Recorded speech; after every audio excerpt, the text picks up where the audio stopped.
Oke. Keren sih itu, kita harus foto sih nanti, foto bareng ya. Foto bareng. Boleh. Nah ini dia untuk Lane of Dawn, untuk game yang kedua antara RRQ GG menghadapi Gig Julian. Dan lihat konsekuensi yang akan diambil oleh seorang Pranata yang langsung fokus menuju ke arah Purple Wolf dari seorang Julian. Ini resiko yang benar-benar besar banget, tapi dia begitu berani berdiri di area semak-semak. Retribution yang akan menjadi penentuannya, tapi Pranata datang di waktu yang tepat dan berhasil memberikan purple buff dari seorang Julian. Ini bahaya banget. Lu awal-awal nggak pakai purple buff nih bakal menjadi game yang berat sih harusnya. Tapi balik lagi dengan skill individu yang dia miliki ataupun agresif play yang dia punya. Apakah mampu memberikan beberapa tekanan? Tapi lu lihat, walaupun dia tanpa purple buff, dia masih coba pede untuk memberikan beberapa perlawanan dengan musuhnya. Dan kali ini Julian, dia tahu nggak punya purple buff, dia bermain lebih aman lagi, nggak mau terburu-buru untuk bermain agresif karena dia tidak unggul. Karena sama dengan rugi, jika lu lagi posisi rugi lalu lu coba agresif tuh bakal cukup sulit memenangkan match tersebut. Dan benar saja Julian memilih untuk melakukan recall terlebih dahulu. Iya, ini yang tadi sempat kita bahas juga ya, dimana satu purple buff di awal ini akan sangat menentukan gamenya. Dan resiko yang diambil sebenarnya gede banget dari seorang Pranata. Kalau misalnya tadi dia nggak dapet, dia yang bakal benar-benar rugi. Tapi pada akhirnya ternyata dia berhasil ngedapetin retribution yang sangat amat on point, timing yang tepat juga. Dan Julian ya bisa dibilang dia rugi kan, sangat dirugikan. Dan bahkan kali ini Gigi masih coba nge-invade ke arah purple orange buff berikutnya, dimana seorang Jules juga gak mau menyerah. Dan ternyata berhasil terculik untuk yang kedua kalinya. Julian dalam bahaya dan langsung jadi first blood untuk seorang Gigi. Oke, ini dia game penentuan. Jika Gigi menang match kali ini nih, Jelly Boy nggak dalam full senyum, Jelly Boy bakal sedih.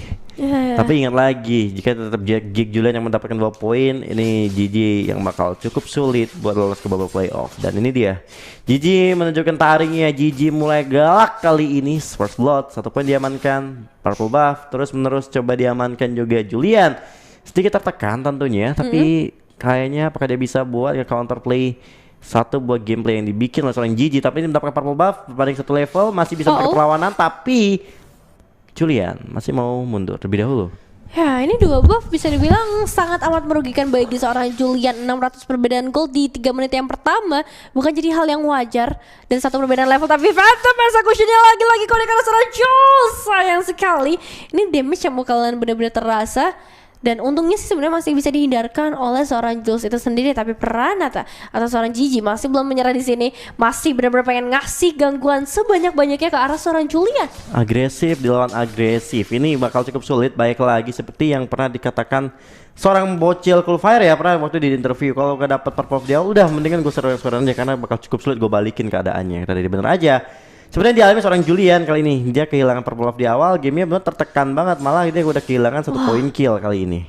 Iya, dan benar-benar gak dikasih apa-apa untuk kali ini. Kelompok goldnya apakah akan mencoba untuk diperebutkan, tapi minion wave-nya akan coba dimainkan lagi oleh kedua pemain. Ya, kali ini RRQ Gigi Winters mulai bermain agresif play yang dia lakukan terhadap seorang Julian. Tentunya masih mau lebih, masih mau Little Wanderer, tapi bakal cukup sulit dia mengamankan 1 bola Little Wanderer. Untuk dari seorang Gigi yang memberikan 1 tekanan lagi dan lagi. Aduh, basic attack, tapi level yang dimiliki Gigi lebih unggul, itu membuat damage dari seorang Gigi lebih sakit terhadap seorang Julian. Ya, pastinya bakal ada efek yang sangat amat terasa ya, dengan perbedaan level, perbedaan dari segi gold juga, objektivitas dari seorang Gigi yang bisa dibilang di momen-momen terakhir, dimana tadi Julian one-sided banget gamenya. Dia mau coba untuk ngambil resiko yang besar dan nampaknya berhasil sejauh ini. Heptasis juga udah berhasil diamankan oleh seorang Gigi. Yap, ini kita bakal lihat juga 2 level. Nevin, apakah Julian masih bisa memberikan keadaan? Tapi ingat, semua bisa terjadi di menit yang ke-8. Betul. Saat lu kayak di menit ke-8 lu sekali tumbang aja tuh bisa dapat 2 turret loh. Serius, 2 turret bisa didapatkan kalau di menit ke-8 ya.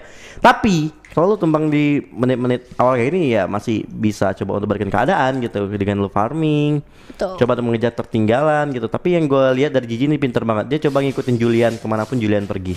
Iya, nah itu yang jadi masalahnya ketika ini jaraknya udah jauh ya dari segi objektif untuk kedua tim. Dan dari seorang Jules gak diizinkan sama sekali untuk memberikan 1 penjara. Phantom Execution lagi-lagi kode Jules membuka hal yang sama, hanya untuk memberikan 1 penghindaran. Minion wave akan coba dimainkan lagi kah, tapi ternyata dari seorang Gigi memutuskan untuk gak pergi lebih jauh lagi. Julian sudah sangat pintar. Julian sudah mencoba untuk bermain di area top lane dan juga bottom lane turretnya. Dan kali ini kita bakal lihat juga apakah Julian masih mau lebih. Karena menurut gue ini bakal cukup sulit buat Julian untuk bisa bertahan, yang dimana kali ini bakal masih bisa melakukan clear wave, tapi tertinggalan level mencoba untuk mengamankan orange buff. Ini bakal cukup sulit buat Julian. Benar-benar tertekan banget di game kali ini nih, Nevin. Akan cukup berbahaya, tapi Jules masih menolak juga untuk melakukan recall. Namun satu auto turret juga berhasil diberikan oleh seorang Pranata kali ini. 2 poin yang bakal coba untuk dipertaruhkan, namun Julian memutuskan untuk melakukan recall terlebih dahulu pada akhirnya ketika perbedaan objektifnya bisa dibilang semakin jauh lagi. Oke, ini penting banget ya. Salah satu item yang udah dia miliki, Heptasis. Kali ini dari kedua player tentunya ini bisa coba untuk melakukan kontes. Dan baik lagi, Julian cuman kalah purple buff di awal bisa membalikkan keadaan sejauh ini. Lihat 2 level loh. Ini kayak sulit banget buat dibalikin keadaannya, bro.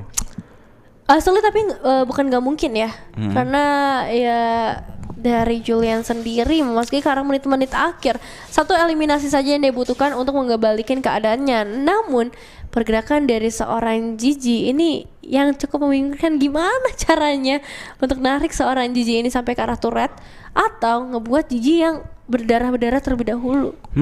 Kita bakal lihat juga Julian kali ini mencoba bermain cukup aman terlebih dahulu. Tidak ingin melakukan beberapa agresif play seperti beberapa game yang dia lakukan, karena dia tertinggal 2 level. Nggak bakal bisa juga buat adu damage karena dia bakal cukup jauh tertinggal dari segi goalnya juga. Ini tinggal gimana cara Julian memancing Gigi buat masuk ke dalam turretnya supaya bisa mendapat point kill. Dan kali ini Julian masih bisa melakukan clear wave terlebih dahulu. Tapi ingat, ketika dia udah di atas 5 menit, ketika lu melakukan clear wave ini kan itu goldnya itu udah lumayan banyak tuh, lihat.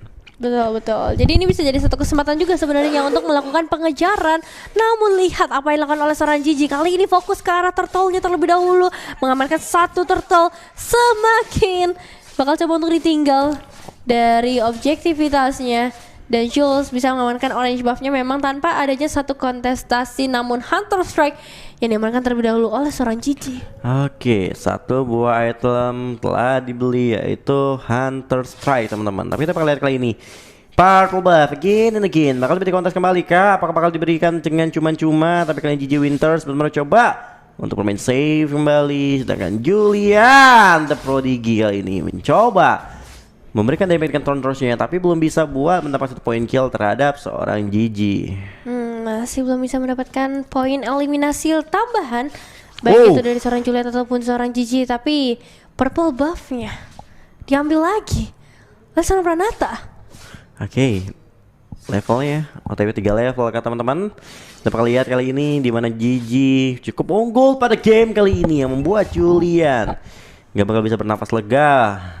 Harus lebih hati-hati lagi tentunya, Nevin. 1,5 menit saja yang tersisa. Waktu untuk seorang Julian membalikan keadaannya ini masih mungkin. Tapi kalau udah 9 menit 30 detik, aku gak yakin lagi untuk ngejar ke arah turret pun bakal jadi satu hal yang sulit. Apalagi Gigi bisa saja memutuskan untuk bersembunyi aja di area belakang turret di 1 menit yang tersisa. So kita bakal lihat juga pergerakan dari seorang Gigi yang akan lebih pasif atau bakal semakin galak dengan objektivitas yang bisa dibilang dia udah beda banget cowoknya. Ya, kita bakal lihat juga kali ini teman-teman dari Gigi dan juga Julian. Benar cukup hati-hati. Menit 9 tentunya kali ini membuat Gigi harusnya bisa mendapatkan poinnya di game kali ini. Harusnya menjadi poin untuk seorang Gigi Winters. Tentunya udah kasih mungkin lagi, dan kemenangan untuk Gigi kan. Congratulations buat Gigi yang berhasil menyamakan kedudukan, membawa game kita ke game yang ketiga. Wow, congratulations, ini udah menjadi poin pasti berarti untuk seorang Gigi karena 19 detik lagi Jules kembali ke dalam lane of dawn. Bakal jadi hal yang sulit mengejar 4 poin yang harusnya bisa didapetin di bawah 10 menit karena Pranata atau Gigi akan ngedapetin turret berikutnya. Dan benar sekali ini jadi match yang benar-benar ketat sesuai dengan prediksi Garian tadi. Ya, ini bakal match cukup kakak, ini salah satu nyawa terakhir buat seorang